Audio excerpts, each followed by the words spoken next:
Krause Assistencial apresenta NAP TV.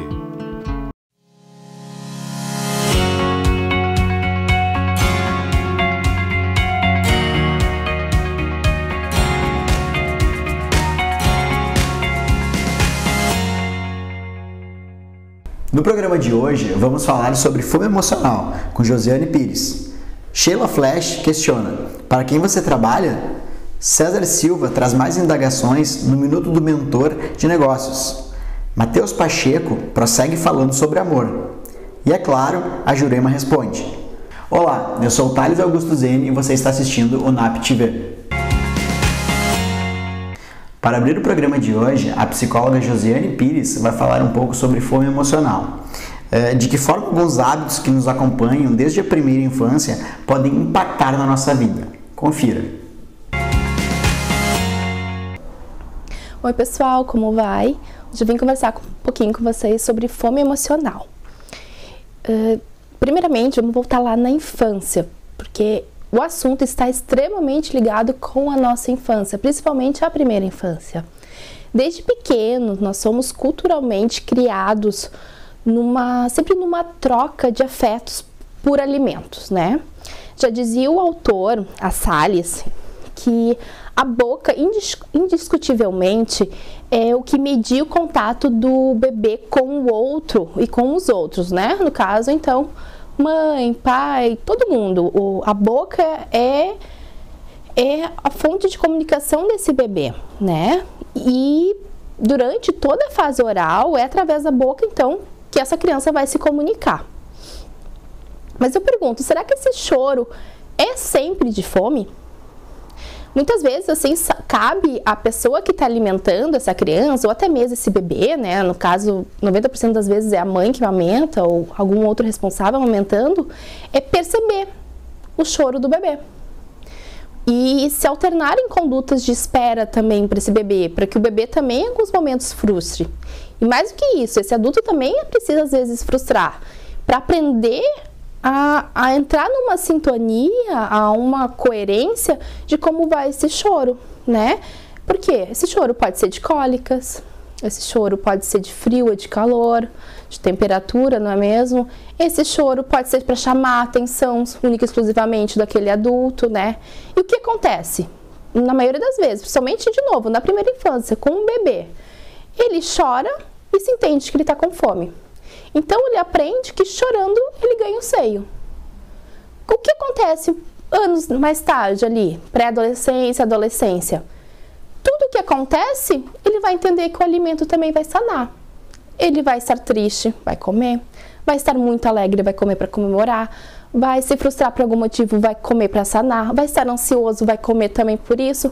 Porque aprendeu isso. Aprendeu que qualquer tipo de sentimento vai ser sanado com o seio lá da primeira infância. Enfim, todos nós já passamos por um momento, alguma situação que nos foi desconfortável e a gente usou o alimento para sanar isso, né? Ninguém está livre, né? A psicoterapia, ela ajuda a pensar sobre, porque às vezes a gente entra num padrão tão forte, tão enraizado em nós, de como esse alimento nos é colocado, que pode surgir alguns distúrbios alimentares, né? E entrar em terapia é uma forma de perceber por que eu me alimento, como eu me alimento, em que momento eu me alimento, né? E começar a refletir sobre isso, acaba que a gente começa a ter um pouquinho mais de controle sobre o que a gente come. Nem sempre a nossa fome é orgânica. Muitas vezes ela é emocional porque a gente aprendeu assim. Eu faço uma pergunta até para você de casa. Você parou para pensar já que sempre que a gente se reúne com alguma pessoa, seja amigos ou familiares, envolve sempre comida? Alguém aí já saiu para fazer qualquer atividade que não envolvesse comida? Sei lá, convidasse um amigo para sair para dançar e não comeu nada, não jantou nada. Ou convidou alguém da família para conversar um pouquinho, não fez nem um chimarrão com um bolinho, a comida está sempre envolto nas nossas trocas emocionais. E a gente nunca se questiona por quê, né? Claro que comer é gostoso, claro que tem comidas que alimentam a nossa alma, mas será que de algum momento também a gente não extrapola? Será que em algum momento a gente não pode usar outras atividades e substituir sempre o alimento? Mas antes de encerrar o nosso assunto, eu quero também trazer uma outra reflexão. O nosso pai da psicologia, que é o Freud, ele sempre diz que o desmame, a hora que o bebê sai do seio, é um dano narcísico, ou seja, um dano a nós mesmos, né? Porque, de novo, a gente está enraizado ali, né, de se alimentar, de chorar e sempre ganhar o seio, que normalmente acontece, e quando a gente tem esse corte, há um dano pra gente. É nesse momento que entra o que a gente chama de um objeto, né, um objeto de substituição. Normalmente é o bico, ou a mamadeira, algum outro brinquedo, né, alguns bebês ainda pegam um dedo por um tempo, até, né, conseguir de fato se alimentar com papinha e fazer essa conduta de espera, assim, de que alguns sentimentos não são necessariamente fome orgânica. Hoje em dia, no nosso mundo atual, será que esse objeto, né, que já foi o bico, a mamadeira, o próprio dedo, não pode estar se tornando o celular e o tablet? Quantas crianças hoje não estão utilizando na mesa o celular e o tablet como uma forma de transição de comida? Há alguns vídeos na própria internet, no YouTube, que mostram mães segurando o celular com um videozinho, né, passando alguma musiquinha, algum desenho, enquanto amamenta o seu filho. Aonde está o olhar dessa criança? Tá para a mãe? Tá para uma troca ou tá no celular, né?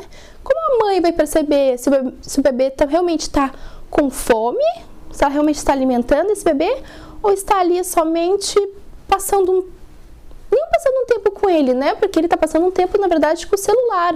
Porque ele está ali ingerindo alimento, mas talvez a fome dele não seja orgânica, seja emocional.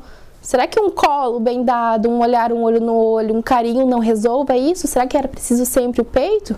De novo, a criança chora por vários tipos de situação, não só pela fome, né? Vamos tentar perceber essa fome do filho, né? E reforço de novo, qualquer dúvida sobre o assunto, nós psicólogos, até mesmo nutricionistas, podemos ajudar, podemos esclarecer dúvidas, né? Podemos ouvir também os casos e relatos, né? E ajudar você.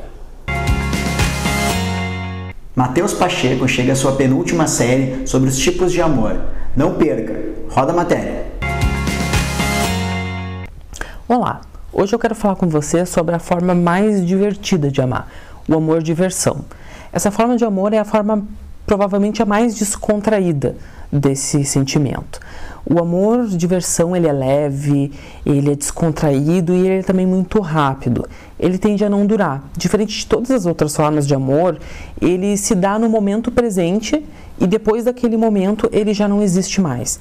Ele não fica, né, por exemplo, como o amor, paixão, que fica por um tempo, pelo menos, né, enfim, lembrando a gente, retornando, ou como o amor compromisso, que ele é um amor mais ligado ao passado, a algo que se deu no passado. O amor diversão não, ele precisa do momento presente. Ele é o amor das brincadeiras, ele é o amor das piadas, ele é o amor que se dá entre os grupos. Mas ao mesmo tempo em que essa forma de amor é muito rápida, ela é uma forma de amor essencial para poder alimentar as outras formas de amor. Quer dizer, essa forma de amor, ela propicia para que as outras se desenvolvam e se fortaleçam e também que se mantenham fortes. Então, o amor-diversão, ele é também um amor extremamente importante. Mas, vejo vocês, semana que vem, para a gente falar do amor, aquele que eu ainda não falei. Talvez o amor que seja a raiz de todos os outros amores, o amor próprio. Vejo vocês lá. Antes do nosso intervalinho, nós temos mais uma psicodica. Não perca, não saia daí!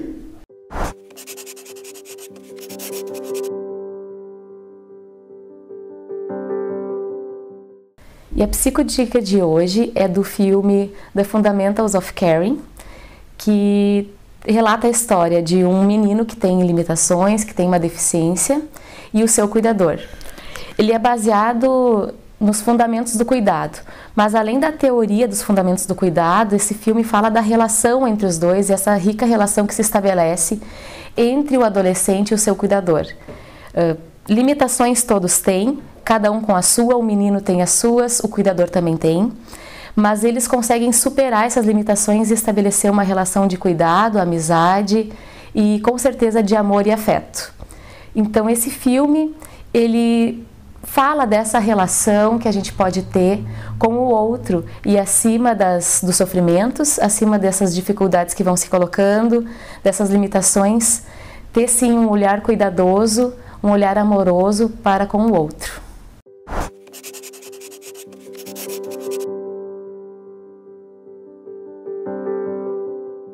Olá, a Psicodica de hoje é sobre um livro muito interessante que vai tratar sobre a insatisfação relacionada ao corpo. Trata-se do livro Fazendo as Pazes com o Corpo, da Diana Garbin. E eu trouxe esse livro porque é um assunto que eu venho percebendo muito no consultório, entre as pacientes mulheres principalmente. Nesse livro, a autora vai falando um pouquinho sobre a sua história, contando sobre as dificuldades em aceitar a sua aparência, relacionada também a transtornos alimentares. E ela vai contando a história dela, o sofrimento. Ela trabalhava na TV e enfrentava diariamente, então, essa dificuldade em se olhar e enxergar a sua imagem, e ela enxergava a sua imagem de forma distorcida. Então esse livro ele é muito interessante porque ele ilustra bem como é a vida diária de pessoas que vivenciam esse transtornos alimentares. Além disso, durante o livro é muito interessante quando ela se dá conta que isso é uma doença e que ela precisa de ajuda de um profissional. Então ela busca ajuda com uma psicóloga, um psiquiatra. E, enfim, esse livro ele é muito interessante, é muito fácil a leitura, ele é muito acessível. Então eu recomendo esse livro. Certo, pessoal?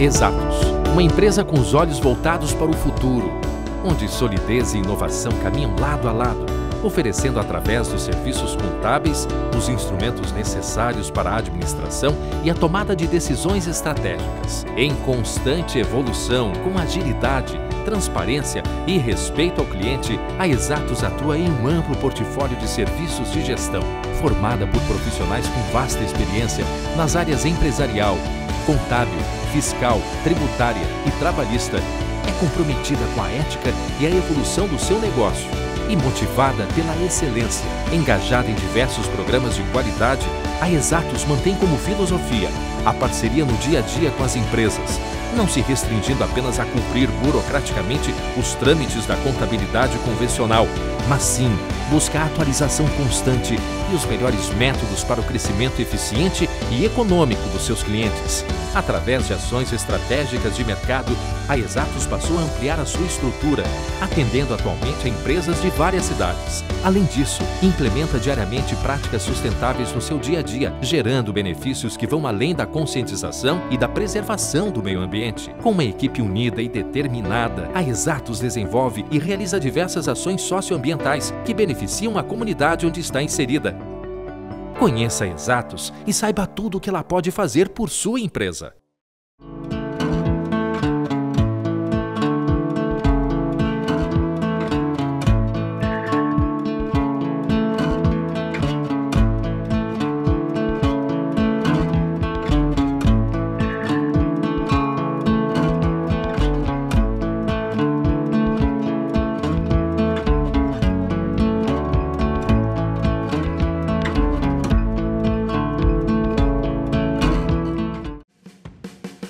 Domine suas ansiedades e fobias com a realidade virtual. O NAP, Núcleo de Atendimento Psicológico, utilizando a inovadora plataforma Psyos, após mais de 20 anos de pesquisas e uso, apresenta ao Rio Grande do Sul esta avançada tecnologia para fins terapêuticos. Viva experiências virtuais com alto nível de realismo e monitoramento das constantes fisiológicas por biofeedback. De técnicas avançadas de relaxamento, concentração e mindfulness, até o tratamento de medos de avião, injeção, dirigir carros, altura, elevador, escuridão, falar em público, animais e tantos outros. Trate ansiedade, distração, estresse, pânico e transtornos alimentares com resultados duradouros em menor tempo, sempre com atendimento de um psicólogo especializado da equipe do NAP.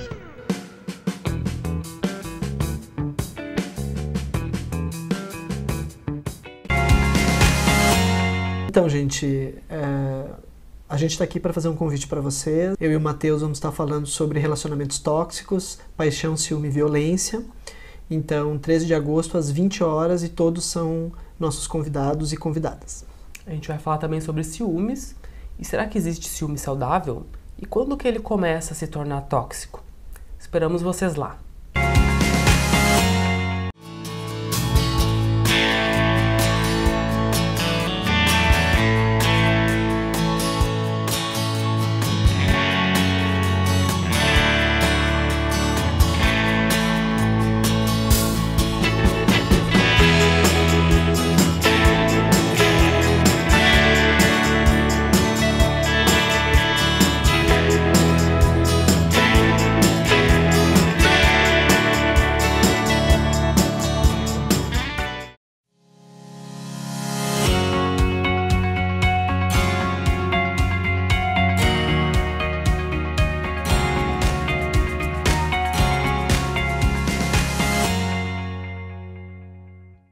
Estamos de volta. E agora, o nosso mentor de negócios, César Silva, nos trará algumas dicas importantes para alavancar o seu empreendimento. Confira!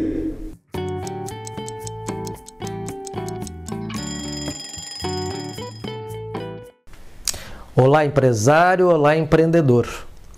É nos momentos de crise, de dificuldade, que nós paramos para analisar como o nosso mercado está e como a nossa empresa está. E o tema de hoje é marketing. Como você tem feito marketing na sua empresa? Marketing hoje sem reputação não existe. Essa reputação diz respeito não só aos produtos e serviços que você oferece, mas também à maneira como você trata o consumidor. As teses de Customer Centricity, ou seja, o consumidor no meio do processo, que advieram das metodologias ágeis desde a indústria da tecnologia, fazem com que você comece a analisar todo o seu processo e o que cada parte desse processo enfatiza no consumidor. E a partir daí, com o seu propósito bem definido, você vai saber como abordar o consumidor. E eu quero fazer uma lembrança a você. Marketing não é o que você faz para o mercado. Marketing é aquilo que o mercado percebe de você em relação à sua imagem, seu produto e o seu serviço. Quantas vezes, e aqui é a pergunta do mentor de negócios, quantas vezes você perguntou para o seu consumidor, para o seu cliente, qual a imagem que ele tem do seu negócio? Essa resposta vai te dar muitos subsídios para que você possa construir com o mercado nesse novo momento da economia. Aqui vai um abraço do César Silva, mentor de negócios aqui no NAP. Tchau, tchau.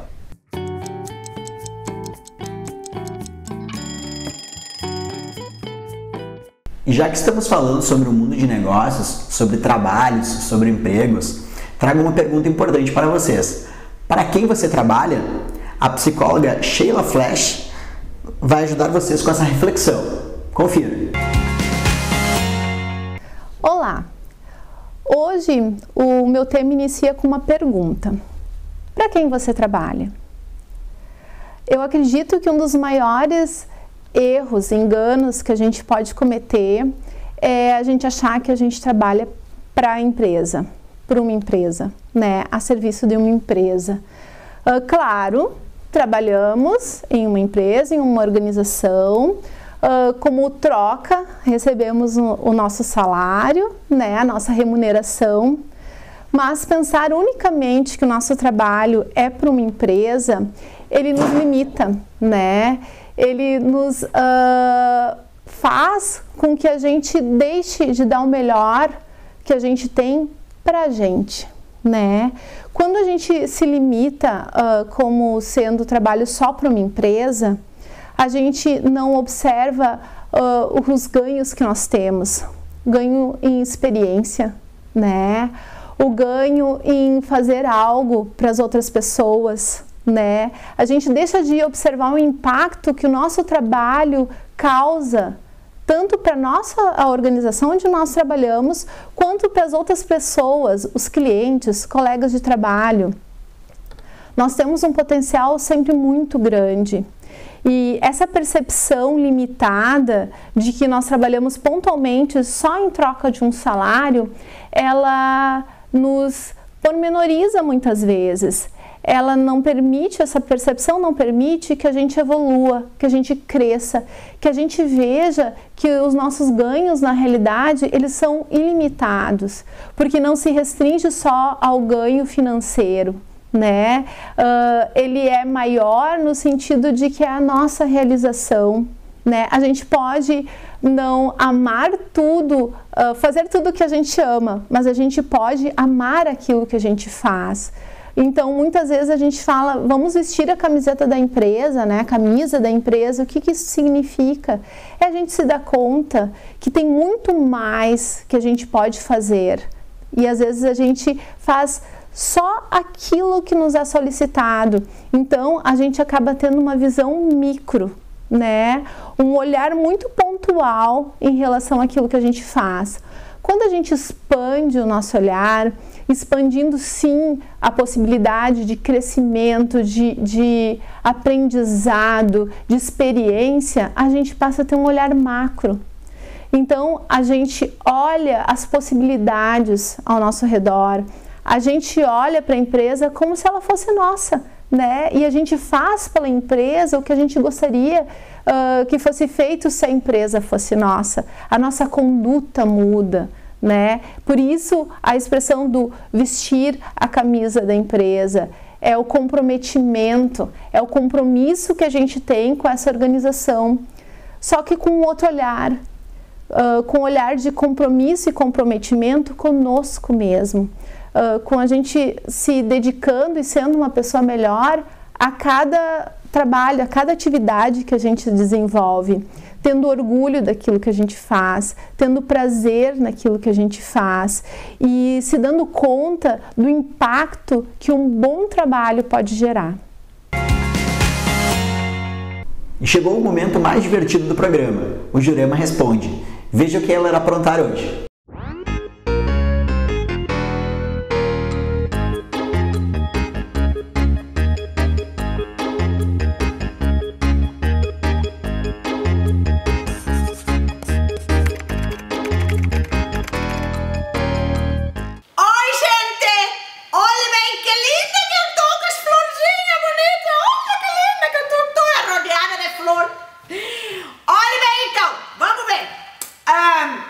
Jurema, quando que você decidiu que queria ajudar as pessoas?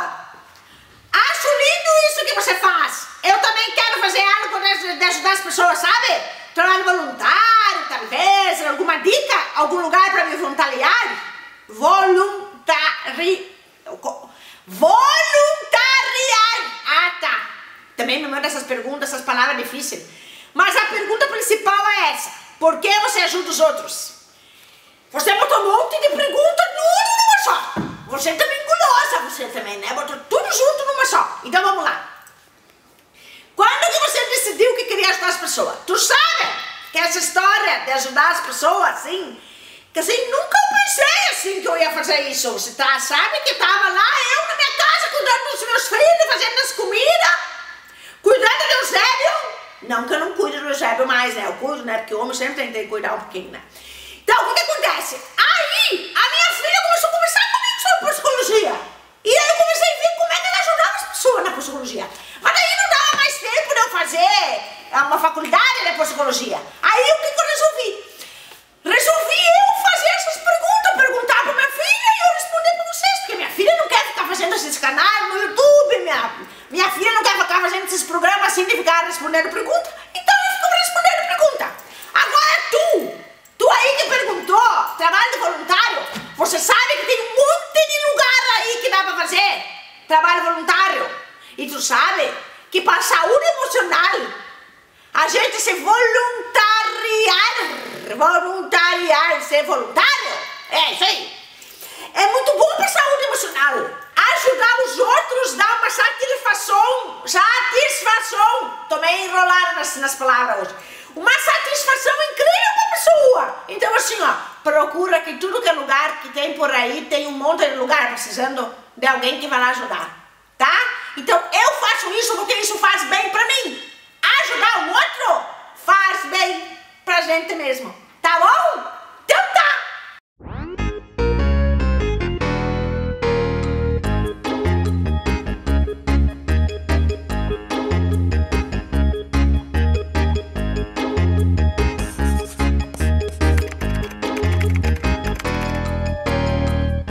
O programa de hoje está terminando, mas a gente segue com vocês nos nossos canais, no Facebook e no YouTube. Ou então liga pra gente e nos diga o que você quer ver nos nossos programas. Você fica agora com a programação da Vale TV. Até semana que vem. Tchau! Krause Assistencial apresentou NAP TV.